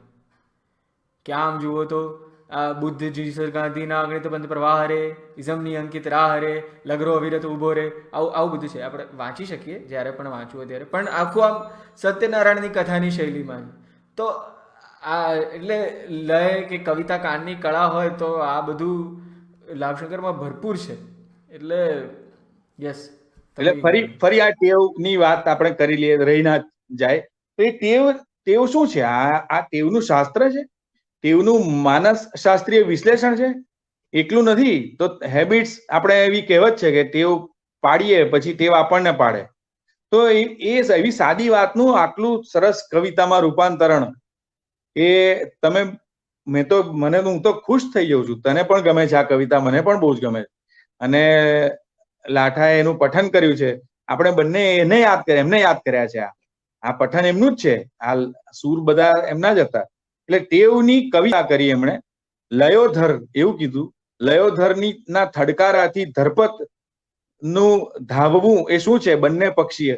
આવી બધી વાતોથી જો આ કવિતા બનતી હોય, ટેવની કવિતા, તમે બીજું શું માંગો? તમે આને કવિતા ના કહેતા હોય તો આ કવિએ કવિતા કરવી જોઈતી હતી, એવો એક આરોપ છે આમાં. કવિતા પ્રવૃત્તિ સાથે સંકળાયેલો આ સર્જક, ભાષા સાથે સંકળાયેલો સર્જક, કવિતાની, લયની, ભાષાની, ભાવની, કલ્પનની અરાજકતાઓને પોતાનું તળ બનાવે છે. પણ કવિતા કરી હોત તો ઓર મજા આવત, એવું આ કવિ પર એવો આરોપ છે. તો હું એમ કહું છું કે આ ટેવની આ જે આપણે વાંચી ગાઈ, એ તમને જો એમાં કવિતા એમાં ના સાંપડી હોય કવિતા, તો આપણી કવિતાની સમજણ વિશે, અથવા તો આપણે એમને આ કવિને સાંભળવા વિશે, અથવા આ કવિને વાંચવા વિશે આપણે હજી ફેર તપાસ કરવી પડે. સાગર, બિલકુલ. ના, એટલે એ રીતે જ આપણે વાત કરવાની છે. સોરી, સ્લાઇટ ડિલે થઈ ગયો. એ જ આપણો ઉપક્રમ છે કે આપણે વાંચીએ અને ચાહીએ ફરી, કારણ કે આ વાંચવા જેવા, ચાહવા જેવા કવિ છે લાભશંકર. હું એક હેઈસોની વાત કરું છું. સાગર, એક જ મિનિટ. હા, હું ત્યાં કીધું એમ ઇન્ડસ્ટ્રીમાં જોબ કરું છું, તો ત્યાં મેં જોયા છે એક સાથે અજગરને કીડીઓ ઉપાડી જાય એમ એવી મોટી પાઇપલાઇન કે કેબલ પડ્યો હોય અને એને ઉઠાઈને લઈ જવાનો હોય, તો આખા દિવસમાં એ લોકો ખાલી 200 મીટર એને ખસેડે એક કેબલને. એવી મજૂરીની વાત હોય. તો એ વખતે એ લોકોને છે ને હૈસો વાળો જે આખો ભાવ છે, એ લોકો સેલ્ફ મોટિવેશન માટે પણ હા, તેમાં ટાઈમિંગ નું પણ બહુ જ અગત્યતા છે કે હું ઉપાડું એ જ વખતે તું જો ના ઉપાડે તો આપણે બે કીડીઓ જેવા છે. આપણે ઉપાડવાનો છે અજગર, અને જો આપણી બેની કીડીઓની ટાઈમિંગમાં જો એક ટ્યુનિંગ નહીં હોય તો એ અજગર ઉપાડવાનો નથી ત્યાંથી. એટલે આ શારીરિક શ્રમની વાત છે, આઉટપુટની વાત છે. અને હૈસોના આવા જે બધા સંદર્ભો છે, જેને ખારવાઓ દરિયામાં, તોફાને ચડેલા દરિયામાં પોતાના વાણને ભલે કિનારા તરફ ના લાવે પણ ડુબાડી પણ ના દે, એના માટે પણ ઘણી વાર એ લોકો મચી પડતા હતા. અને એ જે હૈસો છે આખું, તો એની વાત કરીએ આપણે. શક્તિ મજા પડે એવું છે. દરિયા કાંઠે બેઠો છું, હેઈસો, દર્ભઘાસના અગ્રભાગ પર હેઈસો. આ પોઝ છે ને, મેં જોયો છે. મારે ત્યાં જે મજૂરી કરતા હોય છે, એ લોકો એક પોઝ આપે કે હેઈસો. હે સો હે સો હે સો હે સો. તમારે શ્વાસ લેવાનો છે. તમે કાળી મજૂરી કરી રહ્યા છો. તમને કાળી મજૂરી કરતા કરતા તમારા હાથ છોલાઈ રહ્યા છે, તમને શ્રમ પડી રહ્યો છે, એમાં તમારે પ્રાણ ખેંચવાનો છે, પ્રાણવાયુ. એના માટેના પોઝિસ છે આ બધા. અને એ કહે છે કે દરિયા કાંઠે બેઠો છું, હેઈસો હેઈસો, દર્ભઘાસના અગ્રભાગ પર હેઈસો હેઈસો, જળનું ટીપું ઊંચક્યું છે, હેઈસો હેઈસો. આ શ્રમ શેનો છે? જળનું ટીપું ઊંચકવાનો શ્રમ છે. દરિયાને ઉલેચું છું, હેઈસો હેઈસો, અવિરતને ઉલેચું છું, હેઈસો હેઈસો. હવે તમે જુઓ આમાં કવિ કર્મ નથી તો શું છે યાર? એક ઘાસના અગ્રભાગ પરથી એક ટીપું લઈને આટલો હેઈસો હેઈસો નો શ્રમ પડે છે. અને એ શ્રમથી શું કરે છે કવિને? દરિયો ઉલેચવાનો છે. આ હેઈસો તો પછી આગળ બહુ જ ચાલે છે કે પિતૃકુલને ઉલેચો, હેઈસો હેઈસો. તમે લો આગળ. માતૃકુલને ઉલેચો, હેઈસો હેઈસો, મત્સ્યમૂલને ઉલેચો, હેઈસો હેઈસો, જ્ઞાનકોશને ઉલ્લેચો, હેઈસો હેઈસો, ચિત્તકોશને ઉલ્લેચો, હેઈસો હેઈસો, રક્તકોશને ઉલ્લેચો, હેઈસો શબ્દકોશને ઉલ્લેચો, ઉલ્લેચવાની ઈચ્છાને પણ ઉલ્લેચો, હેઈસો હેઈસો, ઈચ્છા જેને થાય એને ઉલ્લેચો, હેઈસો હેઈસો, દરિયા કાંઠે બેઠો છું, હેઈસો હેઈસો. આપણે આખું કાવ્ય નથી વાંચી શકવાના, પણ આ વાત છે, આ સાઉન્ડ છે. આ સાઉન્ડનો બિલકુલ જાણતલ આ સર્જક છે. એ એમ કે છે કે રમ્ય ઘોષા, નદીને રમ્ય ઘોષા કહે છે. જે માણસને ખબર છે આ સાઉન્ડની, આ સ્વીટનેસની ખબર છે, અને એને જિંદગી સાથે જોડી બતાવ્યો છે. હેઈસો એ શું છે? તમે હેઈસોના ગ્રાઉન્ડ લેવલના સંદર્ભો અને આ કવિ કર્મ, આમાં તમને કવિતા નથી મળતી. ઘૂંઘનો કવિ કહી દો છો તમે, અરાજકતાનો કવિ કહી દો છો. સાગર. બિલકુલ તમે કહ્યા ને લાભશંકર સાઉન્ડના કવિ. અત્યારે તમે પણ અત્યારે ફક્ત સાઉન્ડના સ્પીકર છો, કારણ કે તમારું વિઝ્યુઅલ છે ને થોડું અટકી ગયું હતું. એનીવે, પણ જે તમે વાત કરી કે આ હૈસો હૈસો લયનો કામાતુર રાજવી આપણે કહીએ છીએ જે લાભશંકરને, એટલે વિપુલભાઈ હું વિનંતી કરું છું કે તમે થોડું એડજસ્ટ કરો તમારું ઇન્ટરનેટ કનેક્શન, કારણ કે થોડી એમાં તકલીફો પડી રહી છે આપણને. તમારું વિઝ્યુઅલ બરાબર નથી પહોંચતું અમારા સુધી. મારો અવાજ સંભળાય છે શક્તિ બરાબર? ઓકે, તો હવે શક્તિ તરફ આપણે પાછા વળીએ, કેમ કે મારે વાત કરવી હતી કે સરસ આપણે વાત ચાલી આ કૃતિઓની, હૈસો હૈસોની વાત ચાલી, અને એક જ મિનિટ, હૈસો હૈસોની વાત ચાલી, અને જે ટેવ મુખ્ય આપણે કૃતિની વાત કરી, તે જે ભજવી છે બે કે આઈ થિંક 3-4 કૃતિઓ તે એમાં ભજવણીમાં તું હિસ્સેદાર રહ્યો છે. તો એ અનુભવ કેવો હતો અને કઈ કૃતિઓ ભજવી છે? પહેલા તો આપણે એની વાત કરીએ. કુદરતી પણ ભજવ્યું છે, રમત પણ વાચિક રીતે ભજવવાનું આવ્યું છે, વૃક્ષ ભજવ્યું છે, ખીચડી એ પણ એ રીતે કર્યું છે. તો આ એટલે ક્યાંક ને ક્યાંક વાચિક રૂપે, ક્યાંક મંચ પર, ક્યાંક વિદ્યાર્થીઓની સમક્ષ, એ રીતે ક્યારેક વિદ્યાર્થીઓ પાસે કરાવરાવ્યું હોય એવી રીતે, ટૂંકમાં એના મંચનના જુદા જુદા રૂપે સાક્ષી રહ્યો છું હું, અને એક ભાગ એનો બનીને રહ્યો છું. તો અનુભવ જો તું પૂછે છે ને, તો કહું છું કે ખરેખર ફરી ફરીને, એટલે આ બધી કૃતિઓ એટલી બધી જુદા જુદા સ્તરોમાં છે કે એ ફરી જેટલું એનું પેલા આયુર્વેદનો ગુણધર્મ છે ને, એમ જેટલું મર્દન કરો, જેટલું ઘૂંટો એટલું એનો ગુણ વધારે સતેજ બને. એમ જેટલી વાર આમાંથી પસાર થાવ એટલી વાર એમાંથી તમને સમય પ્રમાણે, સ્થળ પ્રમાણે અલગ અલગ એની અર્થ છાયાઓ છે એ મળતી રહે. સમય બદલાય, પરિવેશ બદલાય, તમને એને અલગ અલગ એ મળે.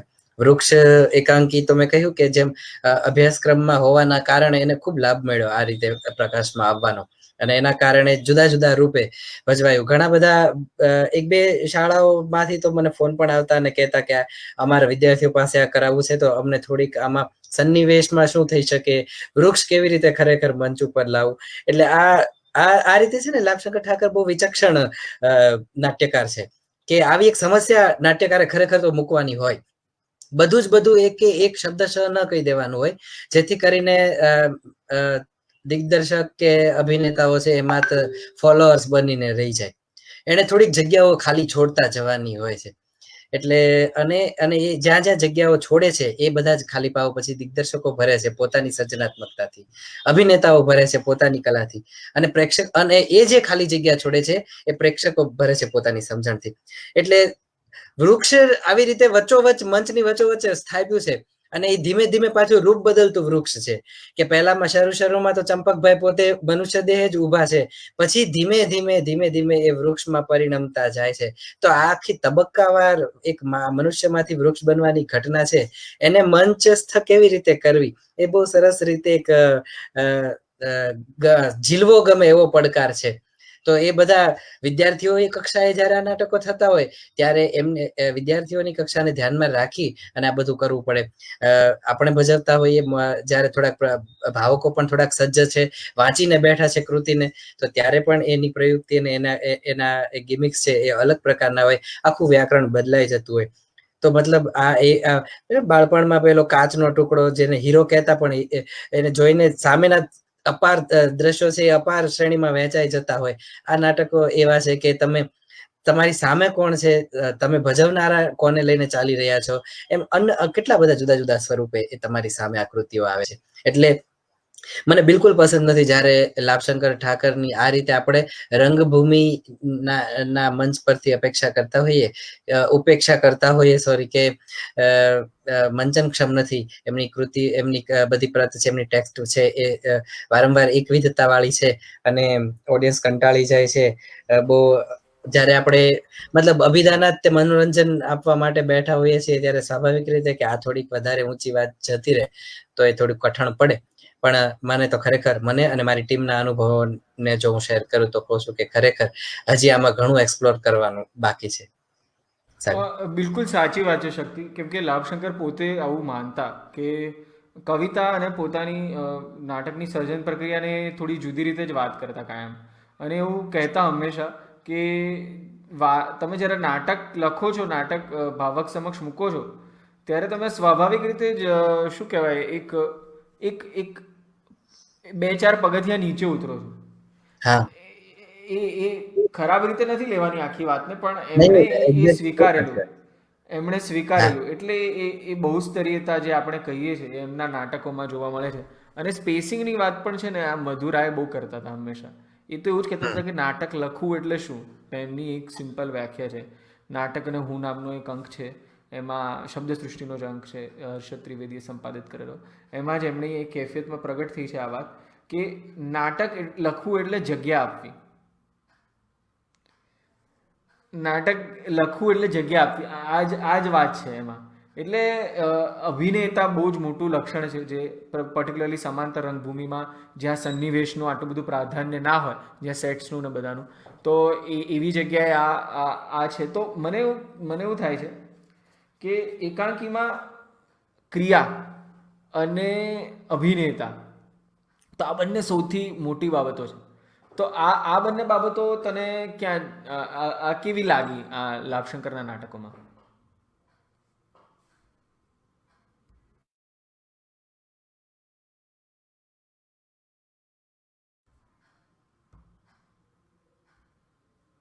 અનમ્યુટ કરશો શક્તિ અનમ્યુટ કરીને ફરી જવાબ આપશો. યસ. હા, સોરી. બહુ રસપ્રદ આ સવાલ છે સાગર. આ મુદ્દાને છે ને થોડોક હજી એકદમ વિખવા જેવો છે, થોડોક ખંખેરવા જેવો છે, કેમ કે આમાં ખૂબ બધા સ્પાર્ક્સ છે કે પહેલી નજરે ખાલી વાંચવા જ બેસીએ છીએ ને તો આ એવી જાદુગરી કરી છે અહીં નાટ્યકારે કે બહુ જ બોલચાલના સ્તરની અને રોજબરોજની દૈનંદિનની જે આપણી ઘટનાઓ છે એની જ ભાષા પ્રયોજી છે.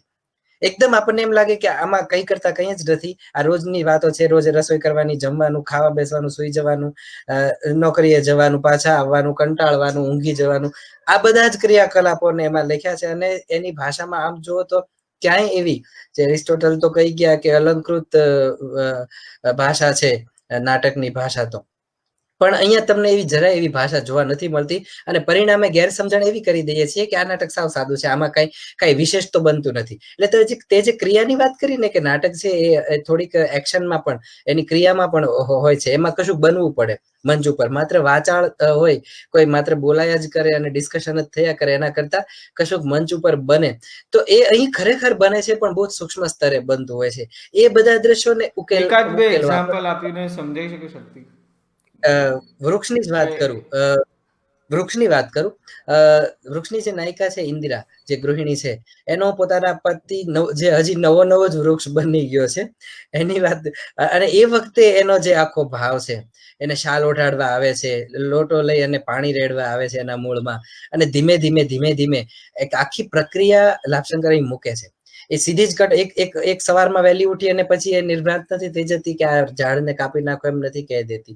એ ક્રમે એ આખા અભિનેતાને પણ કેટલી સરસ આમાં સ્પેસ મળી છે કે ધીમે ધીમે એ પોતે બદલાય છે અને ધીમે ધીમે આખું એનું વલણ તમે બદલાતું જોઈ શકો. એક સમયનું એક આખું, પણ આમાં એવી કોઈ ભવ્ય કહેવાય એવી ઘટનાઓ બનતી નથી. માત્ર રોજબરોજની ઘટનાઓમાં જ આખી વાતને એવી સરસ રીતે કે આપણને દેખાય નહીં કે દિવસમાંથી રાત કેમ પડી, એવું સ્વિચ લાઇટ જેમ થાય છે ઓન અને ઓફ નથી, એમ દિવસમાંથી રાત જે રીતે બને ને ધીરે ધીરે સરતી જાય આખી વાત, એમ ભાવનું તને સંક્રમણ આમાં એ રીતે જોવા મળે. તો અભિનયના આમાં આ રીતે કુદરતી વાત તો એનો જે નાયક છે બાબુ, એ તો સ્વર્ગમાં આંટો મારીને પાછો ધરતી પર આવ્યો છે. એટલે એ ત્યાંની, હવે આપણે તો ખાલી મુંબઈ કે અમદાવાદ જઈને અમારા કોઈ આવ્યા હોય તો એને પણ 2 દિવસ તો વાતો ખલાસ થતી ન હોય. આ તો છેક સ્વર્ગમાં જઈને આવ્યો છે અને પાછું આજુબાજુમાં જે પરિવેશ છે ગામડાનો છે, એટલે એની પાસે કેટલી બધી, એ તો બધું કરીને બતાવે છે, એ બધું દેખાડીને કે જો આ ત્યાં આમ હોય.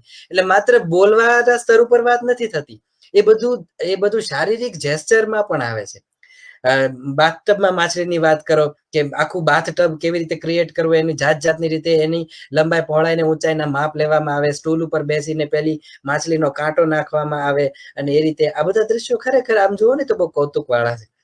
એટલે એ હોય કાહે કોયલ શોર મચાય, મરી જવાની મજા જો, એમાં તો કેટલા બધા વેરિએશન પાત્રોના આપ્યા છે. એક રાજકુમારી છે જેને ભૂખ શું છે ખબર જ નથી, એક છાપા વેચનારો ફેર્યો છે જેને ધરાઈને ખાવું કોને કહેવાય એ ખબર જ નથી. આવી છે તે વિરોધી અવસ્થાઓને એવી ભટકાડી છે અને એમાંથી જે સંઘર્ષ ઉભા કર્યા છે. પાત્રોના આવા રાજકીય સામાજિક સંદર્ભો પણ છે જ, એવું નથી કે એને એટલે આ એક્સપ્લોર, હું તો આમાં અમારો વાંક જોઉં છું કે આ બધી સ્ક્રિપ્ટને છે ને એક્સપ્લોર કરવાની બાકી છે હજી ભજવનારાઓની કક્ષાએથી. એ આપણે એને એક સાંભળેલા અને ક્યાંકથી મેળવેલા એસોસિએશન, કોઈકના પાસેથી કોઈકના ઓપિનિયનથી ગણી લીધું કે આ ભાઈ છે એનું તો બધું આવું છે એમ કરી, અને પછી જે થોડુંક એને અસ્પૃશ્ય રાખ્યું છે એના કરતા આ ખરેખર એની અંદર રહેલી જે ગહન જે બધી વાતો છે એને જો હવે ચેલેન્જ એને ભાસ કેમ કઈને છૂટી જતા હતા નાટકની શરૂઆતમાં જ તે કે નાંદ્યાંતે પ્રવિશતિ સૂત્રધાર. હવે નાંદીના અંતે સૂત્રધાર પ્રવેશ કરે છે તો નાંદી શું કઈ કરવાની, કયા નાટકની કેવી નાંદી હોય, કથાનક અનુસારની નાંદી હોય, આ બધું જ એ છોડીને જતા રહેતા હતા ભજવનારાની માટે. તો લાભશંકરે ખરેખર અહીંયા ખૂબ બધું દાટ્યું છે અને એ જો હવે ખોદી અને એનું ઉત્ખનન કરી અને આપણે મેળવી અને ખરેખર પ્રેક્ષક સુધી પહોંચાડવાની જવાબદારી તો ભજવનારની છે. લેખક તો લખીને ગયા છે, પણ પછી આપણે શું કરીએ છીએ, આપણે પ્રેક્ષક સુધી એવા કૃતિ નથી પહોંચાડી શક્યા, તેમાં લેખકનો કઈ દોષ નથી, એવું મને લાગે છે. બિલકુલ. થેન્ક યુ વેરી મચ વાહ શક્તિ. શક્તિ, તે વાહ. એક મને સરસ વાત કરી હતી કે જે ખીચડીમાં છે ને એમાં એમણે 200 વાનગીઓ એટલે 101 વાનગીઓનું લિસ્ટ આપ્યું છે કે એટલે એ આ બધું છે. પછી ઇવન કુદરતીમાં પણ આખી સ્વર્ગનું વર્ણન આવે છે ને એ બધું બી બહુ ઇન્ટરેસ્ટિંગ છે, આપણે જોઈશું કુદરતી. અને વૃક્ષમાં પણ જે બધું એની આખી યોજના છે, મરી જવાની મજામાં પણ એક જણ કહે કે ભાઈ મને ભૂખ લાગે, એ મરી જવાની મજામાં એક જણ આવે છે કહે છે કે તું કેમ ચાલ્યા કરે છે ભાઈ, તો કે ચરણ તો ચાલવા માટે જ હોય છે ને. એ તો કે એવું નથી, ચરણ પર ઊભા રહી શકાય.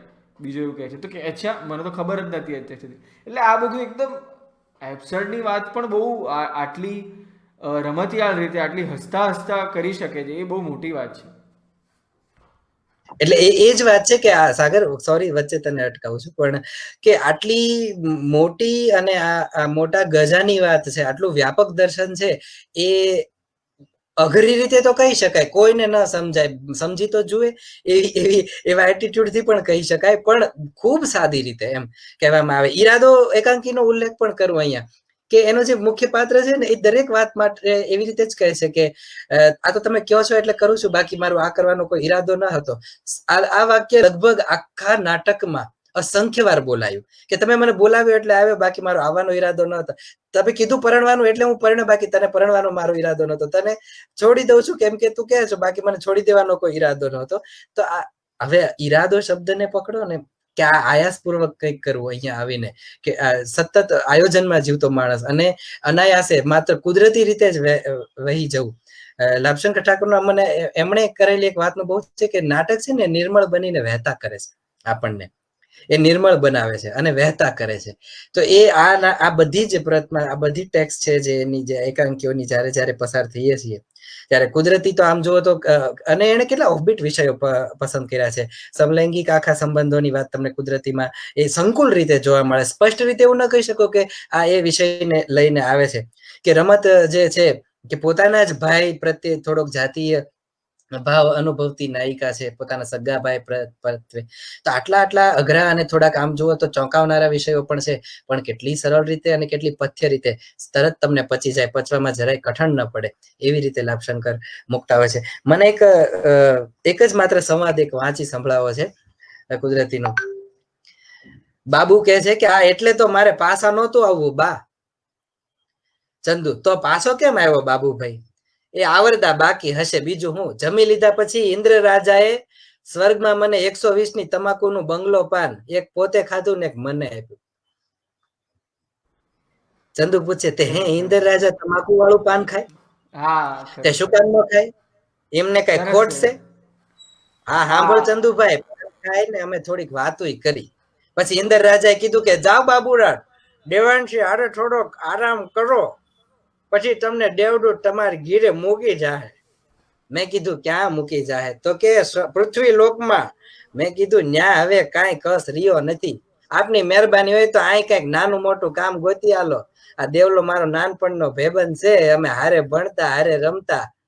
અમારા દિલ એટલે ઇન્દ્ર રાજાએ કીધું કે મારાથી કશું અજાણ્યું નથી બાબુરાજ. આ દેવાંશીની મનોકામના પૂર્ણ કરવા તો તમને મહેમાન ગતિએ તેડ્યા છે. હવે આમાં ક્યાં કંટાળા? તમે એક સંવાદના જુઓ કે ભરપૂર રંગો ભર્યા છે. તમે એટલે એક માત્ર મારે તો એક એક્ઝામ્પલ જ અહીંયા મૂકું હતું. કેટલા બધા સ્તરોમાં આ બધી વાતો એ કરતા હોય છે અને કેટલી સાદગી. સૌથી વધુ બ્યુટી છે એમના એકાંકીઓની એ છે એમની સાદગી. અને સૌથી વધુ મને ગમનારું છે કે એટલું ગહન દર્શન એને સાવ સાદી રીતે મૂકી આપ્યું હોય છે કે આપણે વિચારતા થઈ જઈએ. સાગર ના, એટલે છેવટે નાટકની વાત આપણે એ રીતે જ પૂરી કરવી પડે કે લાભશંકરના એકાંકીઓ વધુ ને વધુ ભજવાય. આમાંનું એક વાચિકમ આપણે પ્રસ્તુત કરી શકીએ એમ છે અભિનય બેંકર અને સાથીઓની મદદથી. છેવટે થેન્ક યુ વેરી મચ શક્તિ, અમારી સાથે વાત કરવા બદલ, અને બહુ જ મજા કરાવી તે. તારા જે નિરીક્ષણો હતા સરસ રીતે તે શેર કર્યા બધી રીતે. Yes Shakti, thank you Bhalodia સાહેબ, હવે આભાર. અને થેન્ક યુ સાગર, એક સરસ ઉપક્રમનું આ રીતે સાક્ષી બનવાનું આવ્યું. થેન્ક યુ, ધન્યવાદ. ઓકે, આપણે મુલાકાત સ્વરૂપે આખી વાત કરવી હતી. વિપુલભાઈ છો કે? વિપુલભાઈ, હેલો વિપુલભાઈ. અચ્છા, હા સંભળાવો છું. છો કે નથી? હા, બિલકુલ બિલકુલ. હા, એટલે તમારા વિઝ્યુઅલમાં પ્રોબ્લેમ છે પણ ઇટ્સ ઓકે. આપણે છેલ્લી વાત કરીએ જે હંમેશા કહેતા હોઈએ છીએ કે એકવાર ઉમાશંકર જોશીની કવિતા વિશે વાત કરતા સુરેશ જોશીએ ગુજરાતી કવિતાનો આસ્વાદ એવું એમનું એક શકવર્તી પુસ્તક છે, એમાં કહેલું કે સાચો કવિ છે ને એક જ કવિતા લખતો હોય છે. અને તમે લાભશંકરની મોટાભાગની કવિતાઓ જુઓ ને તો તમને એવું જ થાય કે આ એક જ દિવસમાં લખાયેલી છે. હૈસો કે લઘરો કે એ બધું એ એક જ વાત કરી છે, પણ એના જુદા જુદા રંગો છે લયના. એટલે સુરેશ જોશીએ એ રીતે કહ્યું હતું કે ઘણીવાર છે ને આપણા મૂર્ધન્ય કવિઓ, આપણે બહુ નથી ખણખોદ કરવી, પણ મૂર્ધન્ય કવિઓની એક ખાસિયત છે કે એ પ્લેઇંગ ટુ ધ ગેલેરી કરે છે, કે થોડું આપણ કરી દઈએ, થોડું આપણ કરી દઈએ, થોડું વંચિતો શોષિતો માટેની વેદના પણ હોય, થોડી રાજકીય સામાજિક નિસ્બત પણ હોય, થોડી આ અર્થહીનતાની વાતો પણ હોય. એટલે પણ એવું કહે છે કે સાચો કવિ પોતાની અંદરની એક વાતને વફાદાર છે. એટલે જો એવું કંઈક હોય તો લાભશંકર માટે તો એકદમ સાચું છે. અને શું કહો છો વિપુલભાઈ, એમનામાં કોઈ કહે કે વિરોધાભાસ છે, તો લાગે છે કે વિરોધાભાસ? એટલે આપ એક જ કવિતા કરે છે કવિ, એના આખા જે કંઈક સર્જન કર્મ છે એમાં ઇન ટોટલ તો એ વાત સાથે લાભશંકરની બાબતમાં પણ એવું સરસ સંમત થવાય એવું છે કે હું થોડાક ઉદાહરણોથી જ વાત કરું, નાના નાના. શબ્દભાઈ, અવાજ સંભળાય છે? બિલકુલ. શબ્દભાઈ ચાંચુડી ઘડાવી લીધી હોય તો હવે આવો, હજી સાદ્યંત કોચવાનું બાકી છે આ સફરજન. વાહ વાહ. એટલે તમે જુઓ, શબ્દની ચાંચ ઘડાવવાની આખી તમે એ જબરદસ્ત વાત છે. કર્મકાંડમાં પડ્યા છો, પણ સફરજન હજી એવું ને એવું જ પડ્યું છે. અને કેવું સફરજન? સાદ્યંત, હજી એવું ને એવું છે, અકબંધ છે. એટલે શબ્દભાઈ આ કાકુ કેવા છે એમના, તમે જુઓ. શક્તિ કે છે આ કવિતામાં પણ કેવો લાઈવ આખો ટોન છે. શબ્દભાઈ ભરપૂર નાટ્યાત્મકતા છે શક્તિ એમના કાવ્યોમાં પણ. કદાચ તને એટલે સંમત થઈશ. એમ કે છે કે ચિરાઈ ગયો છે શબ્દ, લોહી લુહાણ, કયા એંગલ થી ફોટો પાડું? અને એમ કે છે કે હું શોધું છું શબ્દ, ચોખ્ખો ચણાક શબ્દ. હવે આ ફ્લેટ સ્ટેટમેન્ટ લાગે તમને, પણ એ આખી કવિતા તમે જુઓ. હવે એમની પાસે કવિતા એટલે તમે કોને કવિતા કહો છો? એ કે છે સુકાયેલા સમુદ્રને ઊંચકીને કાચબો ચાલે છે. સુકાયેલા સમુદ્રને ઊંચકીને કાચબો ચાલે છે જળાશયની શોધમાં. વાહ. એમ કે છે કે હું દરિયાના જળરાશિમાં હલબલતો વિસ્તાર. આ કલ્પન તમે જુઓ, હું દરિયાના જળરાશિમાં હલબલતો વિસ્તાર. એ આગળ એમ એક જગ્યાએ એવું પણ કહે છે કે સમી સાંજનું ઘરડું પંખી પાંખ પસારી ઉડતું, એના પડછાયામાં કલબલતું હલબલ શહેર. તમે જુઓ કે આ કવિતા જેને તમે રૂઢ અર્થમાં લો છો, એ કવિતા ની તો આમની પાસે કોઈ એવું કે છે કે હું શબ્દભાઈની ચાંચુડી જ ઘડાવ્યા કરી છે. આ જે તમે રમતો કરી છે ને બધી, એ રમતોમાંથી હવે સફરજન કોચવા સુધી, સફરજનમાં ચાંચ મારવા સુધી આપણે જવાનું ક્યારે શરૂ કરીશું? આ પ્રશ્ન લઈને આવે છે. એટલે એક જગ્યાએ એવું કીધું છે કે આ કવિ એવો છે, આ સર્જક એવો છે કે તમને પણ પ્રશ્નોની વચ્ચે ઉભા કરી દે છે. તમને પ્રશ્નો નથી થતા તો તમને થવા જોઈએ પ્રશ્નો. કળા વિશે, જીવન વિશે આ જ વાત છે. તમે કળામાં કે જીવનમાં, જો તમને જીવનમાં જે થાય છે એવા પ્રશ્નો તમને અહીંયા કળામાં પણ, એના રૂપમાં પણ, રૂપ નિર્મિતિમાં એમાં પણ નહીં થાય તો તમે શું કરી રહ્યા છો? કવિવર નથી થયો તું, સિદ્ધ ગુમાનમાં ઘૂમે. દયારામની જાણીતું પદ છે. અમે તો ગાતા એને, કવિવર નથી થયો તું રે, સિદ્ધ ગુમાનમાં ઘૂમે. એ વૈષ્ણવ માટે કહે છે દયારામ. અહીંયા એ જ ટર્મ અહીંયા કવિ માટે કહે છે. તો આ શબ્દ વિશેના એમના જે નિરીક્ષણ છે ને, નાના નાના બહુ આવા છે કે વિશેષણોની ચાદર ઓઢીને સૂઈ ગયો છે શબ્દ. તાત્વિક કટોકટીમાં મારું ક્રિયાપદ ફસાઈ ગયું છે. અને આવી રીતે જે તમને ઈશારા કરે છે, એ જે પ્રશ્નો કરે છે, એકચ્યુઅલી તો લાભશંકરે આપણને, જો આપણે કવિતાના માણસો હોઈએ, કવિતાના ચાહકો હોઈએ, ભાવકો હોઈએ, તો આપણને વિટનેસ બોક્સમાં રાખે છે લાભશંકર. એમણે આપણને પ્રશ્નો પૂછ્યા છે કે તમે કોને કવિતા કીધી? ના, એ તો સાચી વાત છે વિપુલભાઈ. વાત છે કે એમણે પોતે કવિપદ પસંદ કર્યું જ નથી, એમણે હંમેશા કવિપદ શું કહેવાય પોતાની શહીદી કરી છે એક રીતે જોવા જઈએ તો. હા, એટલે એ શહીદ બહુ સરસ વાત કરી સાગર. હું એક યાદ કરું એક વાત કે એક એવી થિયરી છે કે ભગતસિંહ ઇન્ટેલેક્ચ્યુઅલ હતા, નાસ્તિક હતા, ક્રાંતિકારી હતા અને એમણે જાતે વહોરી લીધી શહીદી ભગતસિંહે. તો ગાંધીજીએ એમને બચાવવા માટે શું કર્યું, એવી થિયરી છે, એક પ્રશ્ન છે એવો. તો ભગતસિંહ માટે એવું કહેવાયું છે કે જો એમને બચાવી લીધા હોત ને તો એ ફરી પાછા બીજું કંઈ કરીને ફરી ફાંસીના માચડે ચડત. આ ભગતસિંહનો મિજાજ હતો. શહીદી વહોરવાનો જે આખો ટોન છે, એ શહીદી વહોરવા પાછળનો જે આખો એમનો જે આશય છે, એ આશય લાભશંકરમાં છે કે તમને આવી રીતના કલ્પનાવાળી, પ્રતીકોવાળી કવિતાઓ આપી શક્યા હોત. રમ્ય ઘોષાનું એક્સટેન્શન તમને મળ્યા કર્યું હોત. પણ એ માણસે પોતે કવિતા આપીને પોતાની જે આખી વાત છે, કવિતાની ભોંયની ભાંગવાની વાત, એનાથી વિરોધ નતો કરવો એમણે. એટલે તે બરાબર કીધું કે એક જ કવિતા કરી એમણે. ભાષાને, શબ્દને, કવિતાને તમે ચેક કરો. જેનો મહિમા સીતાંશુભાઈએ કર્યો કે અમને ઓસડિયા પા, અમારી જીભ, અમારા તન, અમારા શરીર, અમારું બધું અમારું થોથર થઈ ગયા છે અમે. એટલે થોથરનો જો તમારે ઉપાય કરવો હોય તો આ કવિની કવિતા પાસે જવું પડે.